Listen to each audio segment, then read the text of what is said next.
പ്രതിഫലം നൽകിക്കൊണ്ട് നമ്മെ അനുഗ്രഹിക്കുമാറാവട്ടെ. ബഹുമാനപ്പെട്ട ഡോക്ടർ ആസിഫ് അവരുടെ അറിവിൽ അല്ലാഹു തആല പുരോഗതി നൽകട്ടെ. നല്ല ഉന്നതമായ നിലക്ക് തന്നെ ജോലികളൊക്കെ നിർവഹിക്കാനുള്ള തൗഫീഖ് അല്ലാഹു തആല പ്രദാനം ചെയ്യട്ടെ. പ്രിയമുള്ള സഹോദരന്മാരെ, പരിശുദ്ധ ഖുർആൻ പാരായണം, അതിന്റെ പരിശീലനം, അതിന്റെ രണ്ടാം ഘട്ടം എന്ന് പറഞ്ഞാൽ രാവിലെ 11 മണിക്ക് നല്ലതായ നിലയ്ക്ക് നടന്നു പോകുന്നുണ്ട്. എത്ര തന്നെ സമയം അതിനുവേണ്ടി ചിലവഴിച്ചാലും മതിയാവുകയില്ല. അതിന്റെ പുറമെയാണ് ഇപ്പോൾ അസ്റിന്റെ ശേഷം UAE അസ്ർ സംസ്കാരത്തിന് ശേഷം നാം വീണ്ടും ഈ സമയം ചിലവഴിക്കുന്നത്. ഏതായിരുന്നാലും പരിശുദ്ധ ഖുർആൻ അതിന്റെ നിയമങ്ങളൊക്കെ അനുസരിച്ചുകൊണ്ട്, അഥവാ തജ്വീദ് നിയമപ്രകാരം പാരായണം ചെയ്യല് അത്യാവശ്യമാണ്. എന്നുവെച്ചാൽ നമുക്ക് ഇഷ്ടമുള്ള രീതിയിൽ അങ്ങോട്ട് പാരായണം ചെയ്യാൻ പാടുള്ളതല്ല എന്നർത്ഥം. ഖുർആൻ അറബി ഭാഷയാണ് എന്ന് നമുക്കൊക്കെ അറിയാം. അറബി ഭാഷയിൽ 29 അക്ഷരങ്ങളാണ് ഉള്ളത്. 29 അക്ഷരങ്ങളാണ് അറബി ഭാഷയിലുള്ളത്. ആ 29 അക്ഷരങ്ങളെ കൊണ്ടിട്ടാണ് പരിശുദ്ധ ഖുർആനും ഉള്ളത്. ആ അക്ഷരങ്ങൾ നാമൊക്കെ മലയാളികളാണ് എന്ന് വെച്ച് ഖുർആൻ പാരായണം ചെയ്യുമ്പോൾ നാം നമ്മുടെ മലയാള ഭാഷ ഉച്ചരിക്കുന്ന അതേ അവസ്ഥയിലുള്ള ഒരു ഉച്ചാരണം ഇതിന് പറ്റൂല. അതുകൊണ്ട് തന്നെ ആ 29 അക്ഷരങ്ങൾ, അതിൽ അലിഫ് കഴിച്ചാൽ ബാക്കി 28 അക്ഷരം. അലിഫ് ബാക്കിയുള്ള അക്ഷരങ്ങൾക്കൊക്കെ ഫത്ഹ് വരുമ്പോൾ അതിനെ നീട്ടാൻ വേണ്ടി ഉപയോഗിക്കുന്നതാണ് അലിഫ്. അത് കഴിച്ച് 28 അക്ഷരം അത് എങ്ങനെയാണ് ഉച്ചരിക്കുക എന്ന് അത് മനസ്സിലാക്കിയാല് സംഗതി എളുപ്പമുണ്ട്. ഖുർആന്റെ നിയമം, തജ്വീദിന്റെ നിയമങ്ങൾ ഒക്കെ കൂടി എല്ലാം മനസ്സിലാക്കി ഒക്കെ ബൈഹാർട്ടാക്കി ഓരോ നിയമങ്ങളും ശരിക്ക് പഠിച്ചു വെച്ചതിന്റെ ശേഷം മാത്രമേ ഖുർആൻ ശരിക്ക് ഓതാൻ സാധിക്കുള്ളൂ എന്നൊന്നും ഇല്ല. അതേ സമയത്ത് ഈ അറബി അക്ഷരങ്ങൾ അതിന്റെ മഖ്റജിൽ നിന്ന്, അഥവാ അത് പുറപ്പെടുവിക്കേണ്ട സ്ഥലം ഏതാണെന്ന് മനസ്സിലാക്കുക. ഒരു അക്ഷരം അത് എവിടെ നിന്ന് പുറപ്പെടുവിക്കണം എന്ന് മനസ്സിലാക്കുക. ചില അക്ഷരങ്ങളൊക്കെ അതിന് പറഞ്ഞതായ ആ പ്രത്യേക സ്ഥലത്ത് നിന്നല്ലാതെ പുറപ്പെടുവിച്ചാലും ഏതാണ്ടൊക്കെ അതിന്റെ ശബ്ദം കിട്ടും എന്ന് വെച്ചിട്ട് അത് പൂർത്തിയാവില്ല എന്നാണ്. അതുകൊണ്ട് ഓരോ അക്ഷരങ്ങളും അതിൻ്റെതായ പ്രത്യേക സ്ഥലങ്ങളുണ്ട്, പുറപ്പെടുവിക്കേണ്ട പ്രത്യേക സ്ഥലങ്ങളുണ്ട്. അത് എവിടൊക്കെയാണെന്ന് പണ്ഡിതന്മാർ നമുക്ക് പറഞ്ഞു തന്നിട്ടുണ്ട്. അത് ഏതാണെന്ന് മനസ്സിലാക്കുക. മാത്രമല്ല, അത് പുറപ്പെടുവിക്കുമ്പോൾ അതിന് പ്രത്യേകമായ ഒരു ശബ്ദം, ഒരു അക്ഷരത്തിന്റെ മഖ്റജ് ഇന്നതാണ് എന്ന് മനസ്സിലാക്കി അത് അതേ മഖ്റജിൽ നിന്ന് തന്നെ പുറപ്പെടുവിക്കുമ്പോൾ പിന്നെ ആ പുറപ്പെടുന്ന സമയത്ത് ഒരു പ്രത്യേക ശബ്ദം, ആ ശബ്ദം ഏതാണെന്ന് കൂടി നാം മനസ്സിലാക്കണം.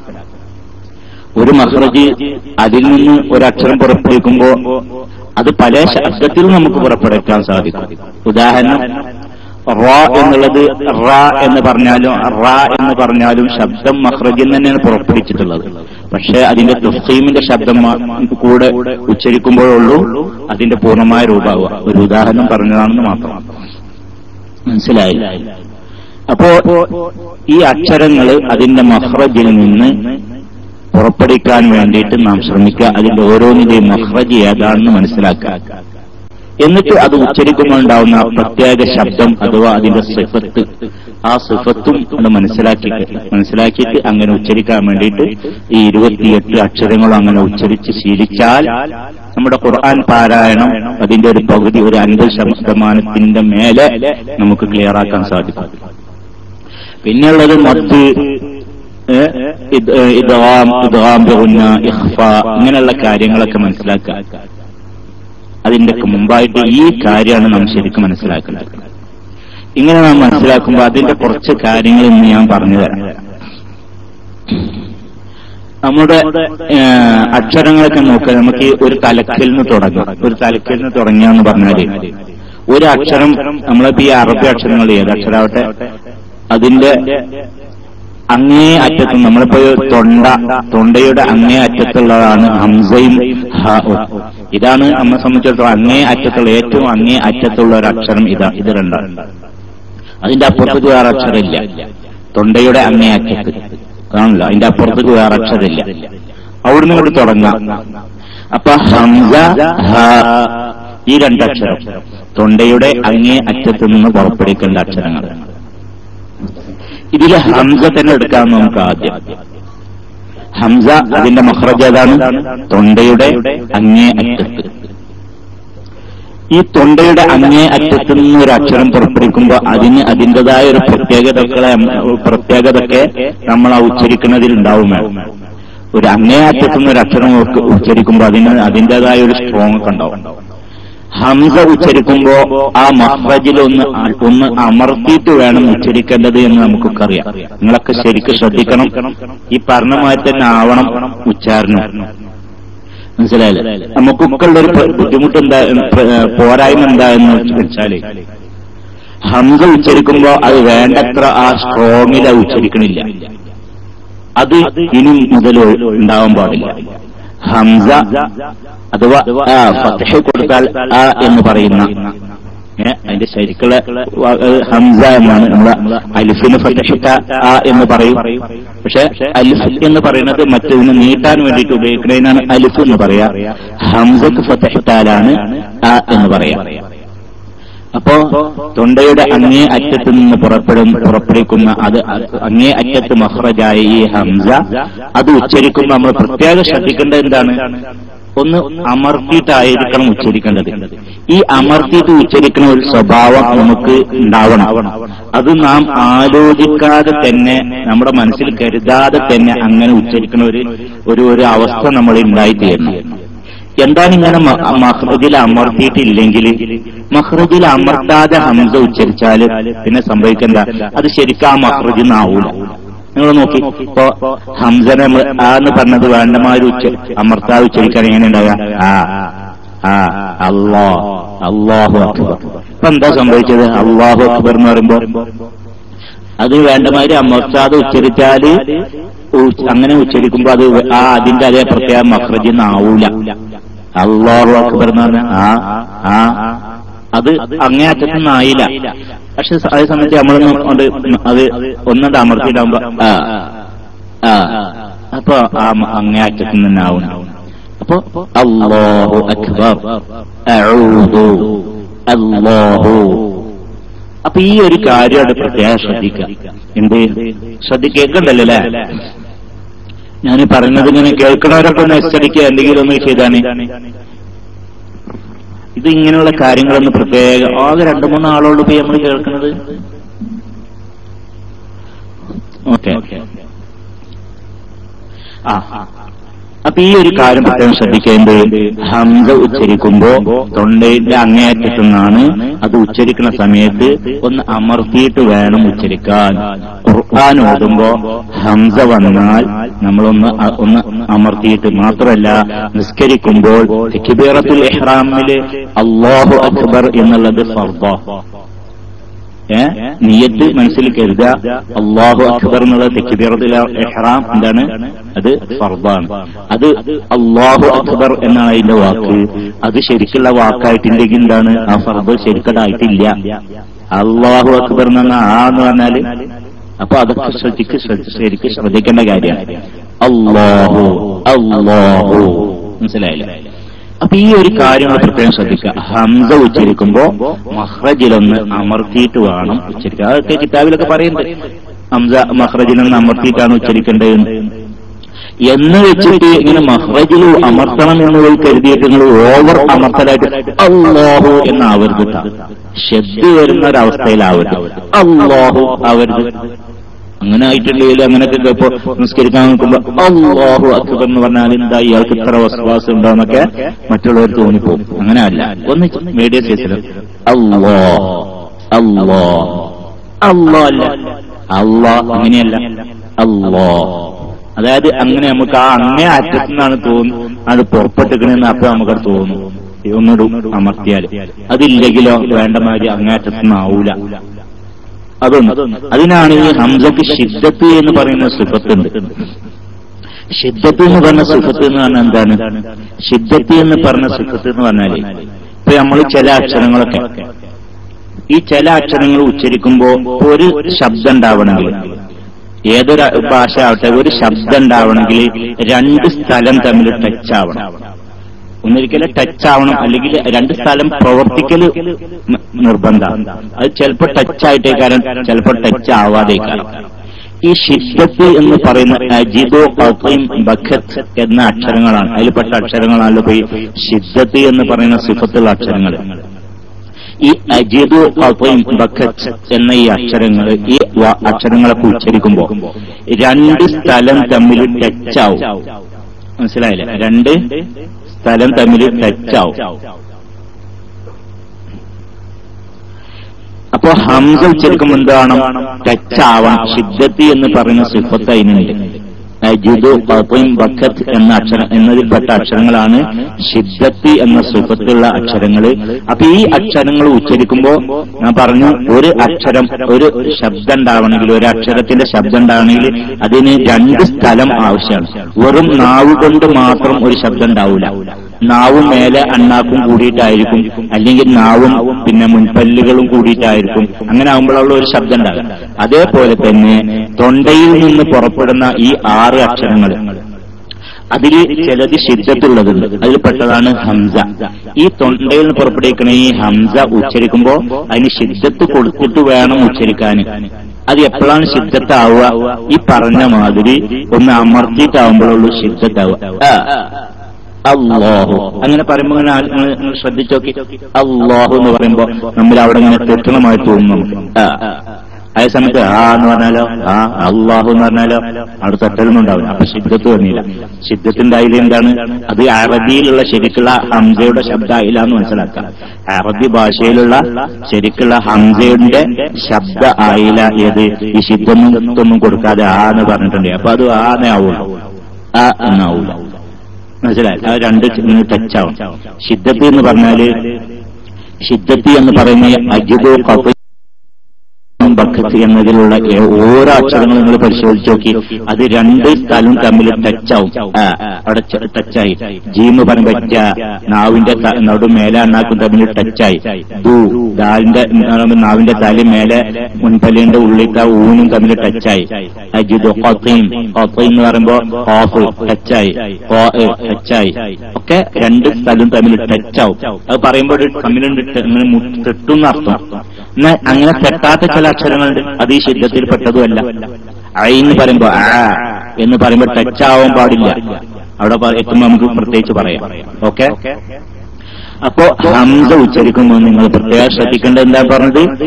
ഒന്ന് ചെറുതായിട്ടൊന്ന് അമർത്തിയിട്ട് തൊണ്ടയുടെ അങ്ങേ അറ്റത്തു നിന്ന് പുറപ്പെടുവിക്കണം. മാത്രമല്ല പിന്നെ അതിൽ വേറെ ശ്രദ്ധിക്കാനുള്ളത്, ഷിദ്ദത്താവുമ്പോ പിന്നെ എന്താകാൻ പാടില്ല. നമ്മളിപ്പോ ചില പോകുമ്പോ അഊദു എന്ന് പറയുന്നതിന് പകരം അഊദു നീണ്ടു പോകുന്നുണ്ടല്ലോ, ആ ഹംസ ഒന്ന് നീളുന്നുണ്ടല്ലോ. അത് എന്തുകൊണ്ടാണ് സംഭവിക്കുന്നത്? ഇങ്ങനത്തെ ഈ ഷിദ്ദത്ത് വരാത്തതുകൊണ്ടാണ്. ഷിദ്ദത്ത് വന്നിട്ടുണ്ടെങ്കിൽ പിന്നെ അവിടെ നീളല് വരില്ല, സാധിക്കൂല. ഷിദ്ദത്ത് കൊടുത്തിട്ട് ഹംസന് ഷിദ്ദത്ത് കൊടുത്തിട്ട് ഉച്ചരിക്കുമ്പോ പിന്നെ ആ നീട്ടലും രണ്ടും കൂടി ഒരിക്കലും ഒരാൾക്ക് സാധിക്കൂല എന്ന് പറയാൻ പറ്റൂലല്ലോ. ഇല്ല. അതാണ് അഊദു, അഊദു. അത് അഊദു എന്ന് പറയുമ്പോ ആ ഷിദ്ദത്ത് വരാത്തതുകൊണ്ടാണ് ഇവിടെ ഈ നീളല് വരുന്നത്. ഷിദ്ദത്ത് കൊടുത്ത് ശ്രദ്ധിച്ചു ഉച്ചരിച്ചാൽ പിന്നെ ആ നീളല് വരൂല. അപ്പോ ഹംസ ഉച്ചരിക്കുമ്പോ ആ നീളലില്ലാതാക്കാൻ വേണ്ടി ശ്രദ്ധിക്കുക. ഓരോ അക്ഷരത്തിനും അതിന്റെ ഒരു പ്രത്യേക ടൈമുണ്ട്. അതിൽ കൂടുതൽ ആവാൻ പാടില്ല. ഫത്തഹ് ഒരു അക്ഷരത്തിന് ഫത്തഹ് കൊടുത്താല്, കാഫിന് ഫത്ത് കൊടുത്താൽ ക, അത് ക എന്ന് പറയാൻ പറ്റൂല. ക അങ്ങനെ പറയുള്ളൂ. ജ, സ, അതിനൊക്കെ ഒരു പ്രത്യേക സമയമുണ്ട്. അതിൽ കൂടാൻ പാടില്ല. ഏതായാലും ഹംസ ഉച്ചരിക്കുമ്പോ ഈ കാര്യം നമ്മൾ ശ്രദ്ധിക്കാം. അപ്പോ ഹംസനെ കുറിച്ച് നമ്മൾ പറഞ്ഞു. അതായത് മഖ്റജിൽ ഒന്ന് അമർത്തിയിട്ടാണ് ഉച്ചരിക്കേണ്ടത്. ഷിദ്ദത്ത് കൊടുത്തിട്ട് ഉച്ചരിക്കണം. അല്ലാഹു, അഊദു, അക്ബർ എന്നൊക്കെ പറയുന്ന പോലെ. അൽ ഇലാഹ്, എന്നൊക്കെ പറയണം. അൽഹംദു എന്നൊക്കെ പറയുമ്പോഴാണ് ഈ ഒരു കാര്യം പ്രത്യേകം ശ്രദ്ധിക്കുക. ഇനി ഖുർആനോടുന്ന മറ്റേ സംസാരിക്കുന്ന സമയത്ത് എന്റെ അറബി ഭാഷ എന്റെ ആട്ടെ, സംസാരിക്കുന്ന ഭാഗത്ത് പിന്നെ ഇങ്ങനെയൊക്കെ അതൊരു വിഷയമല്ല. ഖുർആനോടുമ്പോ പ്രത്യേകിച്ച് ഹദീസ് ഉച്ചരിക്കുമ്പോഴും അങ്ങനെ വേണ്ടുന്ന. ഏതായാലും ഖുർആൻ ഓതുമ്പോൾ ശരിക്കും ഇങ്ങനെ തന്നെ ഉച്ചരിക്കാൻ പാടുള്ളൂ. അത് നമ്മൾ പ്രത്യേകം ഓർമ്മയിൽ വേണം. ഖുർആൻ ഓതുമ്പോഴൊക്കെ സ്വന്തമായിട്ട് ഇരുന്ന് ഓതുമ്പോഴൊക്കെ ഈ ഒരു കാര്യം എപ്പോഴും ഓർമ്മയിലുണ്ടായിട്ടായിരിക്കും ഉച്ചരിക്കേണ്ടത്. ഇനി ഇഷ്ടംപോലെ ഇങ്ങനെ എങ്ങനെയെങ്കിലൊക്കെ എന്ന് പറയുന്ന അവസ്ഥ അല്ലാഹു അക്ബർ എന്നൊക്കെ പറഞ്ഞ മാതിരി. പിന്നുള്ളത് ഹ അല്ലെ, ഹംസ കഴിഞ്ഞാൽ തൊട്ട തന്നെയുള്ള അതാണ് ഹ. ഹ ഉച്ചരിക്കുമ്പോൾ എന്തൊക്കെ നമ്മൾ ശ്രദ്ധിക്കേണ്ടത്? ഇത് നേരത്തെ പറഞ്ഞതിന്റെ നേരെ വിപരീതമാണ്. ഇതിന് ശിദ്ദത്ത് എന്ന് പറഞ്ഞ സിഫത്തില്ല, ഹാഇന് സിഫത്ത് ഈ സിഫത്തില്ല. ജിദു ഖഫീം ബക്കത്ത് എന്നതിൽ ഹ ഇല്ല, മനസ്സിലായില്ല. അപ്പൊ അതിനെന്ത് ചെയ്യേണ്ടത്? ഈ ഹ ഈ ശിദ്ദത്ത് വരാതിരിക്കാനാണ് നമ്മൾ ശ്രദ്ധിക്കേണ്ടത്. അതാ ആ മഖ്റജ് മറ്റേത് വികസിപ്പിച്ചിട്ട് നല്ല കാറ്റിങ്ങനെ പുറത്തേക്ക് പോകണ മാതിരിയുള്ള ഒരു ശബ്ദം ഉണ്ടാക്കേണ്ടത്, പിടിച്ചു വെക്കാൻ പാടില്ല. ഏതുപോലെ ഇഹ്ദിന ഇഹ്ദിന ഹ അല്ലാഹു ഹ ആവരുത്, അല്ലാഹു എന്നാണ്. അല്ലാഹു ആവരുത്. നമ്മൾ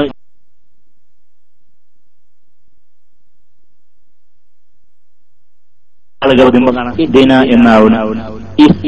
ഇതിന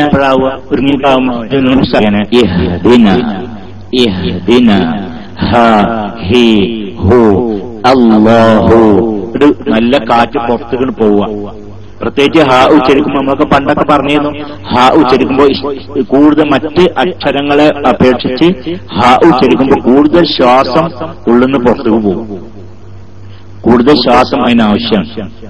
അതായത് ഒരു ലൂസായ സ്ഥലത്ത് കൂടെ ആകുമ്പോൾ പെട്ടെന്ന് പോവല്ലോ. അതുപോലെ അല്ലാഹു ഇഹ്ദിന ഇഹ്ദിന ഒരു മുഴക്കുണ്ടാവും ഉച്ചരിക്കുമ്പോ.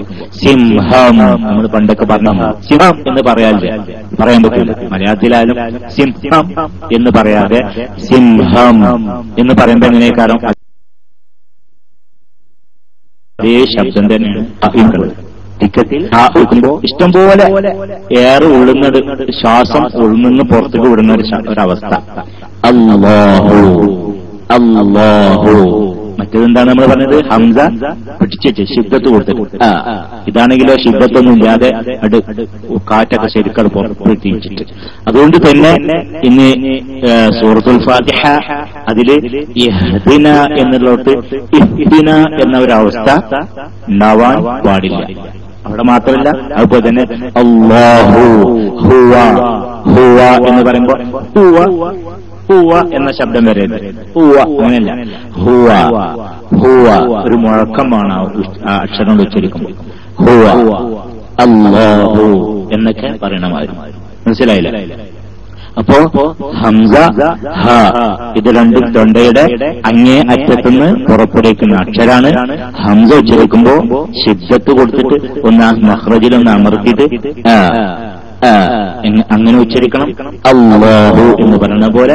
അതേ സമയത്ത് ഹ ഉച്ചരിക്കുമ്പോഴോ ഈ ശിദ്ദത്തിന്റെ ഒരു അവസ്ഥ പോലും ഉണ്ടാവരുത്.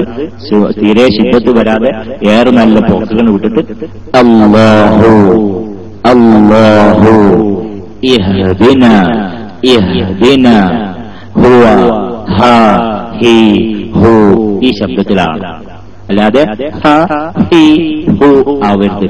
മനസ്സിലായില്ല? അത് കഴിഞ്ഞാൽ പിന്നെ തൊണ്ടയുടെ ാണ്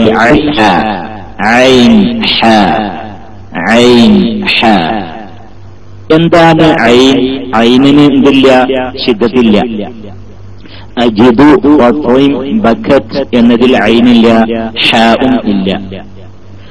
ഇവിടെ നമ്മൾ പ്രത്യേകം ശ്രദ്ധിക്കേണ്ടത്, നമ്മൾ ചില ആളുകളൊക്കെ ഉച്ചരിക്കുമ്പോ ഐൻ ഉച്ചരിക്കുമ്പോ ഞാൻ പറഞ്ഞു ശിദ്ദത്ത് ഇല്ല എന്ന് പറഞ്ഞു. ഐന് ശിദ്ദത്ത് എങ്ങനെയാണ് ഇപ്പൊ ശിദ്ദത്ത് വരിക എന്ന് പറഞ്ഞു. എങ്ങനെയാണ്? ഒരു അക്ഷരം ഉച്ചരിക്കുമ്പോ രണ്ട് സ്ഥലം ആവശ്യമാണ്. എന്നാൽ ഷിദ്ദത്തുള്ള അക്ഷരങ്ങൾ ഈ രണ്ട് സ്ഥലവും തമ്മിൽ ടച്ചാവും എന്ന് പറഞ്ഞു.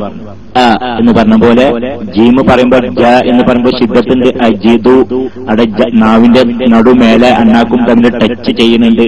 അതിനാണ് അങ്ങനത്തെ അക്ഷരങ്ങൾക്കാണ് ഷിദ്ദത്ത് വരിക. എന്നാൽ ഐനിനില്ല, ഐനിന് ഷിദ്ദത്ത് പറഞ്ഞ സിഫത്തിൽ അജിദു ഖഫും ബക്കത്തിൽ ഐനിട്ടില്ല, ഹാ പറ്റത്തില്ല. അപ്പൊ ഈ ഐന് ഉച്ചരിക്കുമ്പോ അങ്ങനെ ആവുമ്പോ നമ്മൾ എന്ത് ചെയ്യുന്നുണ്ട്, നമ്മൾ ശ്രദ്ധിക്കേണ്ടതുണ്ട്. ചില ആളുകൾ ഉച്ചരിക്കുമ്പോ കാണാം എന്ന് പറയുന്നത് റബ്ബിൽ ആലമീൻ, അല്ലെങ്കിൽ ഫഅല, അല്ലെങ്കിൽ യദ്ഉൽ യതീം, ഇങ്ങനെ കേൾക്കാം യദ്ഉൽ യതീം. അതുപോലെ തന്നെ അമില, അങ്ങനെയൊക്കെ കേൾക്കാം.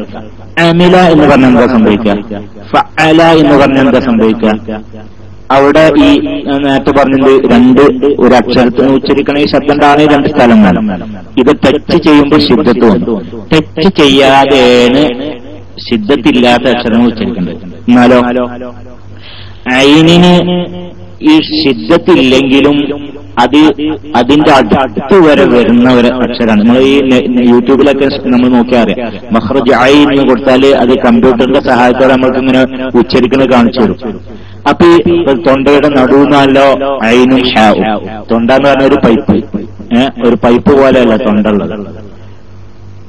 ഈ ഒരു പിന്നെ നമ്മളിപ്പോ എന്താണ് പറഞ്ഞ ഈ ഒരു പൈപ്പ് ബലമില്ലാത്തൊരു പൈപ്പാണെങ്കിൽ ചപ്പിച്ചാൽ ഇങ്ങനെ വിരലുകൊണ്ട് അമർത്തുമ്പോ ചപ്പണ ഒരു പൈപ്പാണെങ്കിൽ ഐൻ ഉച്ചരിക്കുമ്പോ എന്നാണ് ഈ പൈപ്പ് ഇങ്ങനെ ചപ്പിച്ച് പിടിച്ചിട്ട് അതിന്റെ ഒരു ഭാഗം മറ്റൊരു ഭാഗത്തേക്ക് തെട്ടിയിട്ടില്ല, ഇങ്ങനെ തെട്ടാനയക്കണ്, എട്ട് വരെ വന്നിക്കണ്. അങ്ങനത്തെ ഒരു അവസ്ഥയിലാണ് ഐൻ ഉച്ചരിക്കുക. അത് എന്നായാലും ടച്ച് ചെയ്തു. ഫഅല എന്ന് പറഞ്ഞാൽ എന്തായി, ടച്ച് ചെയ്തു. തൊണ്ടയുടെ ഒരു ഭാഗം ആ പൈപ്പിന്റെ ഒരു ഭാഗം മറ്റൊരു ഭാഗത്തേക്ക് ടച്ച് ചെയ്തു. അങ്ങനെ ആവാൻ പാടില്ല. ടച്ച് ചെയ്താൽ ഷിദ്ദത്ത് വന്നു. അതാണ് ഫഅല എന്ന് പറയുന്നത്. സംഗതി മനസ്സിലാകുന്നത് ഫഅല എന്ന് പറയുമ്പോഴും ഫഅല എന്ന് പറയുമ്പോഴുള്ള വ്യത്യാസം, അമില എന്ന് പറയുമ്പോഴും അമില എന്ന് പറയുമ്പോഴുള്ള വ്യത്യാസം. അമില എന്ന് പറയാൻ പാടില്ല, അമില. റബ്ബിൽ ആലമീൻ എന്ന് പറയാൻ പാടില്ല, ആലമീൻ ആവാൻ പാടില്ല.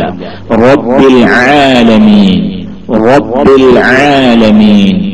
അങ്ങനെയാണ്. നഅ്ബുദു, നഅ്ബുദു എന്ന് പറയാൻ പാടില്ല, നഅ്ബുദു.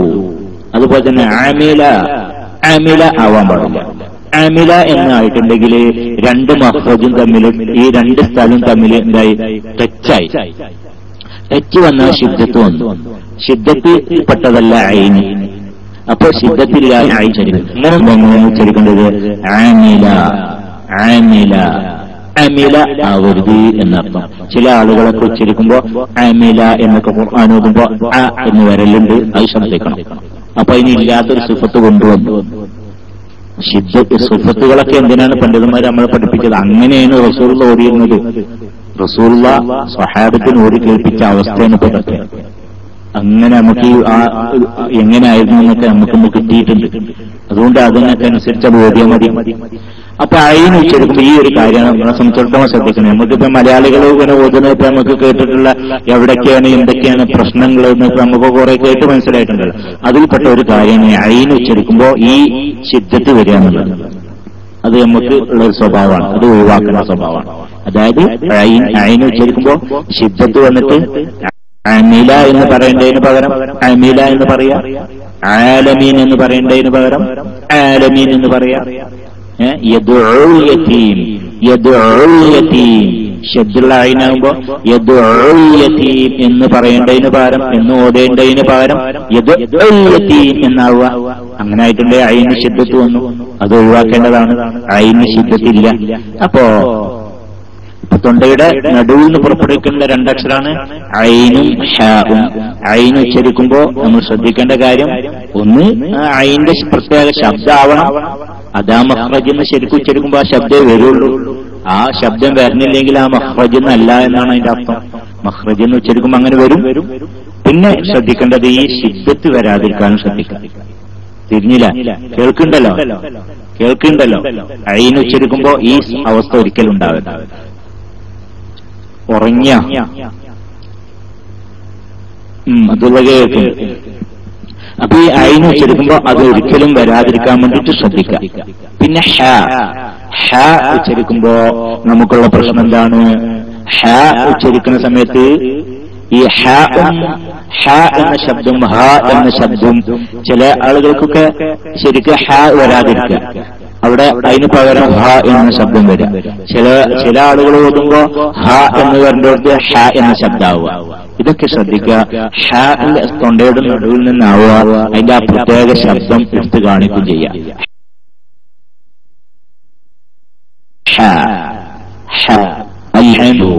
അത് അൽഹംദു ആയിട്ടുണ്ടെങ്കിൽ ശരിയാവൂല.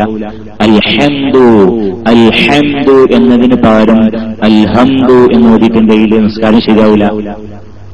അതുപോലെ തന്നെ ബിസ്മില്ലാഹി എന്ന് പറയുന്നതിന് പകരം ബിസ്മില്ലാഹി ആവാൻ പാടില്ല. അർറഹ്മാനി എന്നുള്ള അർറഹ്മാനി ആവാൻ പാടില്ല. അപ്പോ ഐനും ഹാവും അത് പ്രത്യേക തൊണ്ടയുടെ നടുവിൽ നിന്നാണ്. ഐന് ചുരുക്കുമ്പോൾ നമ്മൾ പ്രത്യേകം ശ്രദ്ധിക്കേണ്ട ഈ നേരത്തെ പറഞ്ഞ കാര്യമാണ്, അതിന് ശിദ്ദത്ത് ഉണ്ടാവാൻ പാടില്ല. പിന്നെ ഹ ഉച്ചരിക്കുമ്പോ അത് ഹ ആയിട്ട് തന്നെ ഉച്ചരിക്കണം. അത് ഹ ആവരുത്. അത് ഉച്ചരിക്കാൻ സാധ്യത എങ്ങനെ പ്രാക്ടീസ് ഹ ആ ശബ്ദം തന്നെ ആക്കാൻ വേണ്ടിയിട്ട് ശ്രദ്ധിക്കുക. അങ്ങനെ അപ്പൊ അയിന് ഉച്ചരിക്കുമ്പോഴുള്ള ആ ശബ്ദത്ത് വരാതിരിക്കാനാണ് നമ്മൾ പ്രത്യേകം മലയാളികളായ നമ്മൾ പ്രത്യേകം ശ്രദ്ധിക്കേണ്ട കാര്യം അതാണ്. പിന്നെ അതിനുള്ളത് പിന്നെ ഈ സുക്കൂനായി വരുമ്പോഴുള്ള അവസ്ഥ. സുക്കൂനായി വരുമ്പോ അയിന് എന്തിൽ പെട്ടതാണ്? അയിന് പെട്ടത് ഷിത്ത് റാവത്ത്, അതിന്റെ രണ്ടിന്റെ ഇടയിലുള്ള ബൈനിയ എന്നൊരവസ്ഥ. ഷിദ്ദത്താകുമ്പോ പെട്ടെന്ന് കഴിയും അതിന്റെ ശബ്ദം. ഇതുപോലെ ഹംസക്ക് സുക്കൂനാകുമ്പോഴുള്ള അവസ്ഥ നമ്മൾ പറഞ്ഞില്ല. മുഅ്മിൻ എന്ന് പറയാൻ പാടില്ലല്ലോ, ഹംസ ഉണ്ടോ. അതാണ് അവിടെ എങ്ങനെ അവിടെ മുഅ്മിൻ എന്ന് പറയാൻ പാടില്ല. മുഅ്മിൻ എന്ന് പറഞ്ഞിട്ടുണ്ടെങ്കിൽ എന്തായി? ഹംസക്ക് സുക്കൂന് വന്നപ്പോ അതിനെ കൽക്കല കൊടുത്തു. കൽക്കല ഹംസക്കില്ല. അതുകൊണ്ട് തന്നെ അത് മുഅ്മിൻ എന്ന് ഒരിക്കലും പറയാൻ പാടില്ല. പിന്നെ അതാണ് അവിടുത്തെ സുക്കൂനുള്ള ഹംസ. മുഅ്മിൻ അല്പം പോലും വരാൻ പാടില്ല. മുഅ്മിൻ അങ്ങനെയും കൂടി പാടില്ല. മുഅ്മിൻ എന്നതിന് പാടില്ല. അപ്പൊ കൽക്കല വന്നു എന്ന് വെച്ചിട്ട് കുറച്ചുണ്ട് മുഅ്മിൻ അങ്ങനെയും പാടില്ല. ഇങ്ങനെ വേണ്ടത് മുഅ്മിൻ. ഇതൊരു ഉദാഹരണം മാത്രം. ഹംസക്ക് സുക്കൂൻ എവിടെ വന്നാലും അങ്ങനെയാണ് ഉച്ചരിക്കേണ്ടത്. അത് പ്രത്യേകം ശ്രദ്ധിക്കേണ്ട. അതുപോലെ ഐനാവുമ്പോഴോ ഐനിന് എന്ത് വേണം? കുറച്ചുകൊണ്ട് വലുതാക്കണം. റഹാവത്ത് ഉള്ള മാതിരി അത്ര വലുതാക്കേണ്ട ആവശ്യമില്ല. ഏതുപോലെ ഒയിനാവുമ്പോ അതിന് റഹാവത്ത് എന്ന സുഹൃത്ത. അപ്പൊ അത് വഹിക്കണ മാതിരി വലുതാക്കുക. എന്നാൽ അത്ര വേണ്ട. നഅ്ബുദു എന്ന് പറയുമ്പോൾ അതും ബൈനിയയിൽ പെട്ടതാണ്. ഷിദ്ദത്ത് റഹാവത്ത് അതിന്റെ രണ്ടിന്റെ ഇടയിലുള്ള ഒരു അവസ്ഥയാണ് ലിൻ ഉമർ എന്നുള്ള 5 അക്ഷരം. ലിൻ ഉമർ. അപ്പോ അൽ അൻ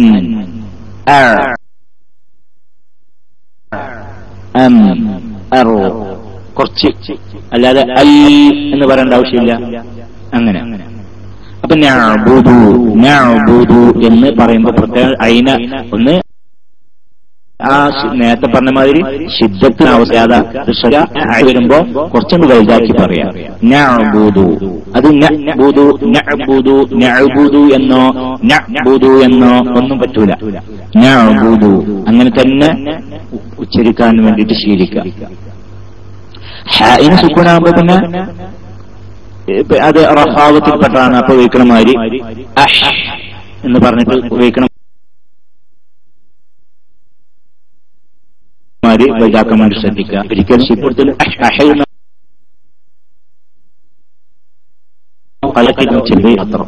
പിന്നെ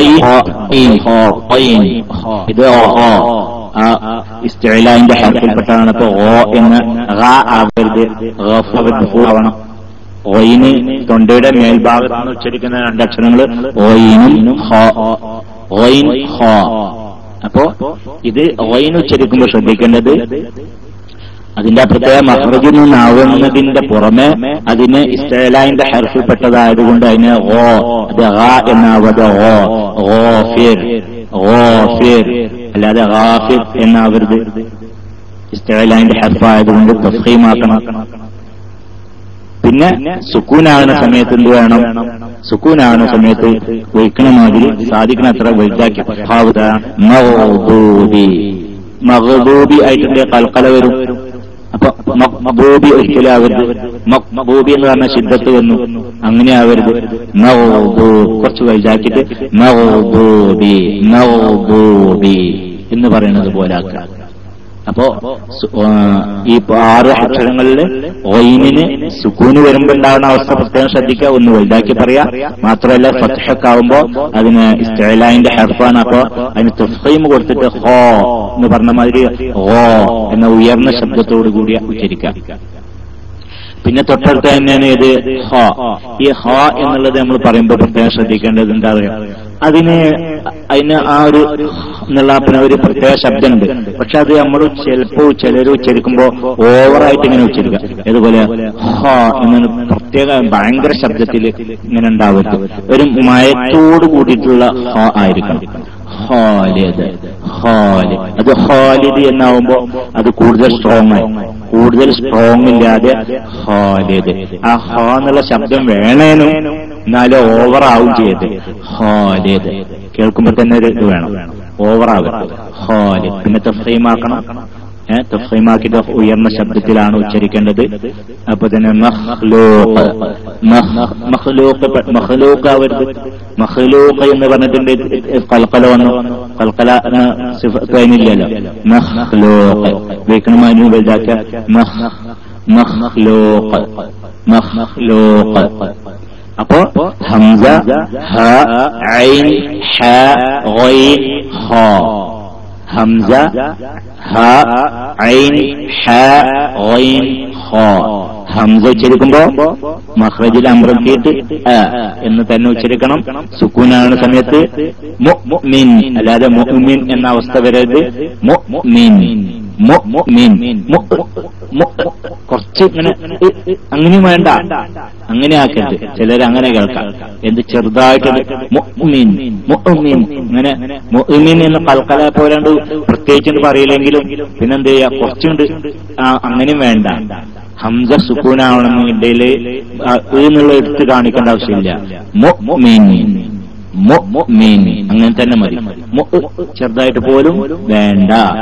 അപ്പൊ കാര്യങ്ങൾ പ്രത്യേകം ശ്രദ്ധിക്കുക. മഖ്റജിൽ അമർത്തിയിട്ട് ഉച്ചരിക്കുക. ഹ ഉച്ചരിക്കുമ്പോഴുള്ള അവസ്ഥ പറഞ്ഞു. നല്ല എയർ പുറത്തേക്ക് പോകുന്ന അവസ്ഥയിൽ, ശ്വാസമൊക്കെ പുറത്തേക്ക് നല്ല പോകുന്ന അവസ്ഥയിൽ എന്നിട്ട് ലൂസാക്കി വിടുക.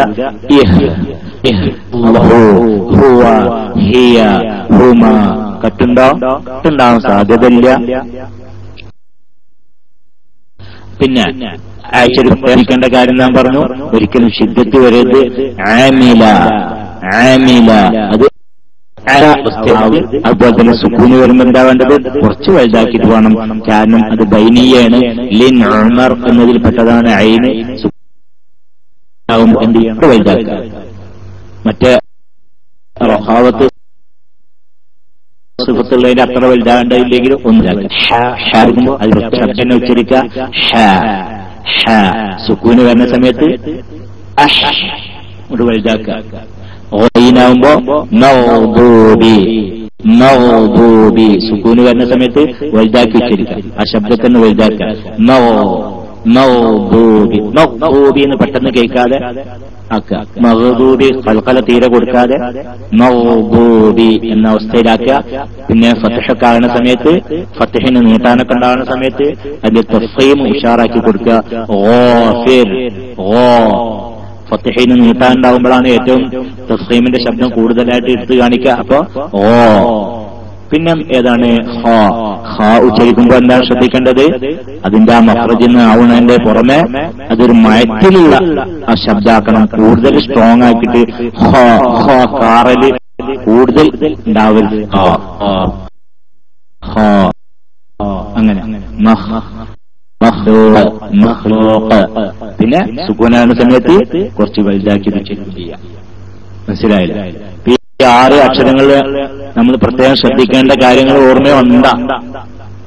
6 അക്ഷരങ്ങൾ നമ്മൾ പറഞ്ഞു. തൊണ്ടയിൽ നിന്ന് പുറപ്പെടേണ്ട 6 അക്ഷരങ്ങള് അത് പ്രത്യേകം ശ്രദ്ധിക്കേണ്ട കാര്യം ഓർമ്മയിലുണ്ടാവുന്നു. ആയിട്ടുള്ളൊക്കെയാണ് പ്രത്യേകം ശ്രദ്ധിക്കേണ്ടത്. സുക്കൂനാകുമ്പോഴാണ് സുഖത്ത് ശരിക്കും എടുത്തു കാണിക്കുക. അപ്പൊ അത് പ്രത്യേകം ശ്രദ്ധിക്കണം. അപ്പൊ അങ്ങനെ. അപ്പൊ ഇനി ബാക്കിയുള്ള അക്ഷരങ്ങൾ ഏതാണ്? ഖാഫ്, കാഫ്, പിന്നെ ജീം, ഷീൻ, യാ, പിന്നെ ബോദ്, പിന്നെ നാ, ലാ, റ, പിന്നെ അങ്ങനെ നാവിന്റെ തലപ്പും പിന്നെ മേലെ മുൻപല്ലിന്റെ ഊരിന് തട്ടിട്ട് അങ്ങനെയുള്ള അക്ഷരങ്ങളൊക്കെ ഇൻഷാ അല്ലാഹ് ബാക്കി ദിവസങ്ങളിൽ. അപ്പൊ ഈ കാലത്തുറയിൽ പ്രയോഗിക്കുന്ന 6 അക്ഷരങ്ങളെ കുറിച്ചാണ് നാം പറഞ്ഞത്. അതിൽ പ്രത്യേകം ശ്രദ്ധിക്കേണ്ട കാര്യമാണ് നാം പറഞ്ഞത്. അത് പ്രത്യേകം ശ്രദ്ധിക്കണം. ഇല്ല നമ്മൾ എഴുതുമ്പോഴാണ് ഈ എണ്ണ ഓട്ടക്കാരി മാറുക. ഇപ്പൊ ഈ പറഞ്ഞ കാര്യങ്ങളെന്താതെ എന്നൊക്കെയുമ്പോഴാണ് ഒരിക്കൽ മോശം ഉണ്ടാവുക. അപ്പോഴാണ് ഓരോ അക്ഷരങ്ങൾ ശരിക്കും ഈ ഖുർആൻ ഓതുമ്പോ അക്ഷരങ്ങൾ അതിന്റെ ശരിക്കുള്ള അവസ്ഥയിലായിട്ടുണ്ടെങ്കിൽ അത് വലിയ പ്രശ്നമാണ്. അത് കേൾക്കുന്നവർക്ക് തന്നെ ഒരു ബുദ്ധിമുട്ടാണ്. മാത്രമല്ല അക്ഷരങ്ങൾ ക്ലിയർ ആയിട്ടുണ്ടെങ്കിൽ പിന്നെ അതിന്റെ അർത്ഥം ക്ലിയർ ആവില്ല. നമ്മളൊരു അക്ഷരം ഉച്ചരിക്കണം, നമ്മളെ ഇഷ്ടത്തിന് ആ അക്ഷരം ഉച്ചരിച്ചിട്ടുണ്ടെങ്കിൽ അപ്പൊ അതിന്റെ അക്ഷരം അതിന്റെ അർത്ഥത്തിനും ചിലപ്പോൾ ചിലയിടത്തൊക്കെ മാറ്റം വരുമല്ലോ. അപ്പൊ അതൊക്കെ പ്രശ്നം. ഇപ്പോ ഇങ്ങനെ. അപ്പൊ ഈ 6 അക്ഷരത്തിൽ പ്രത്യേകം ശ്രദ്ധിക്കേണ്ട കാര്യം പ്രത്യേകിച്ച് സുക്കൂനാവുമ്പോഴുള്ള അവസ്ഥയും മനസ്സിലാക്കണം. ഇതാണ് ശ്രദ്ധിക്കേണ്ടത്. ഐനിന്റെ കാര്യത്തിലായി പ്രത്യേക ചില അക്ഷരങ്ങളാണ് ഈ മലയാളം, ചില അക്ഷരങ്ങളാണ് വലിയ പ്രശ്നം. നേരത്തെ പറഞ്ഞ ഒരു ഐന് ഉച്ചരിക്കുമ്പോൾ അതിനെ ശിദ്ദത്ത് കൊടുക്കുക എന്നുള്ളത്. ഐന് ഉച്ചരിക്കുമ്പോൾ ശിദ്ദത്ത് വരിക അതൊരിക്കലും ഉണ്ടാവാൻ പാടില്ല. എന്നിപ്പോ ഒരു ശരിക്കുള്ള ഒരു വളരെ അറബ്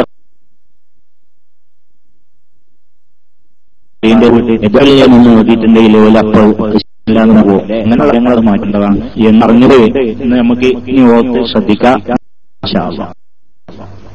അല്ലാഹു സുബ്ഹാനഹു വ തആല ഇങ്ങനെ കാര്യം ശരിക്കും ഇങ്ങനെ മനസ്സിലാക്കിയിട്ട് നല്ല ഒരാള് കേട്ടാൽ ഒരു മോശവും കൂടാതെ ഉഷാർ ഓർത്താണല്ലോ എന്ന് പറയുന്ന ഒരു അവസ്ഥ ഓതാനുള്ള ഒക്കെ ചെയ്യണ്ടേ.